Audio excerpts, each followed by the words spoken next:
The last election reflected a desire for slower growth. Certainly a more balanced approach, given our #1 designation by Money Magazine, would be in order. However, when does this seem? The argument it was in the pipeline is now pretty old. Do you realize what you are doing to this town? So I'll tackle that question first as the only newly elected council member in November. My message was responsible and strategic growth. It doesn't mean slow growth, it doesn't mean no growth, it just means the right business in the right place. For example, Ford, that was the right business in the wrong location. Lidl grocery store on 55. There was an already existing PUD, we turned that down because it didn't match the PUD. The neighbors were expecting something that what they brought forward was not what they were expecting, so that it doesn't fit, right? Unless you have 100% support of your neighbors that own the house that say, hey, we bought with this existing PUD in place, right? Then we can't do that. Pulte built a subdivision out New Hill Road, and I voted for that, and here's the reason for that. One, I think people have a right to sell their property, but let's manage it as a town. Let's manage what goes on that property. Pulte made a concession to me. We spent a lot of time together. They conceded 10% of their units, which ended up being 40 units that they backed out of their proposal. In addition, they increased their amenity center. Something I was talking to them about was I don't like when you build a neighborhood and the pool is the size of a bathtub and nobody can go congregate around the pool. So they made a lot of concessions, buffers along the roads. Again, the larger, nicer amenity center, they reduced their units by 40. So again, responsible and strategic growth is the right business in the right location. Thank you for asking the question. One thing that we had a program this morning and learned that most of us probably had already heard it. There's 63 people moving into Wake County every day.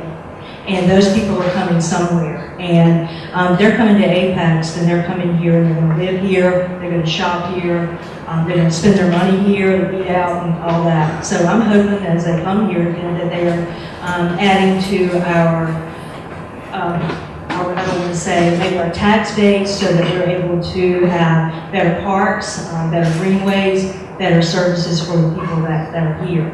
I can't tell these people not to sell their land. I can't tell these people not to come to Apex. It's a beautiful place, and I understand why they're going to be here. Sure. No, I'm sorry, let me jump in. Something else that we've done is, as a council, we, in the mixed use nodes, the nodes and areas around town, that we have 3 stripes of the colors. If you look at the 2030 land use plan, we've required now 70-30. So if you develop, it's no longer a suggestion of 70% residential, 30% non-residential. It's a requirement. You have to do 70-30. So we're trying to preserve the little bit of land that is in those areas. I think the mayor's analogy was a jelly bean, maybe in your jelly bean analogy at Wake Up Apex about 8 months ago, I think it was. But we're trying to do those things to encourage non-residential development and reserve that land for non-residential development. To sing the same old song a little bit, I guess, a number of the things that this council's been going through is site plans that have already been rezoned. The land was rezoned, and once it gets beyond a zoning point, which is the only place that we really have control, then it's more or less if they jump through the hoops, if the developer jumps through the hoops, they have the right to develop. So some of the things that we are doing also, we are looking at our 2030 land use plan, and that really kind of defines where we're going. We're trying to be more responsible there by reducing a bit the housing and replacing it with non-residential so that we can have a live-work town. And that's going to be the way we're going to preserve the quality of life here.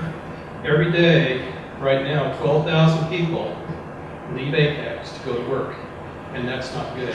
If we can keep those people in Apex and not have more houses, but to have more non-residential places for them to work, that's the direction that we need to go.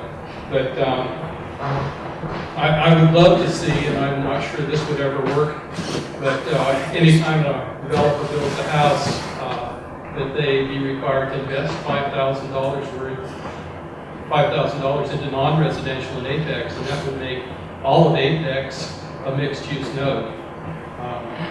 I did suggest that to one of the developers, and they went right to our town attorney, told our town attorney that I was a rat. So I'm not sure how far that would go, but something along that line I think would be a good thing for us.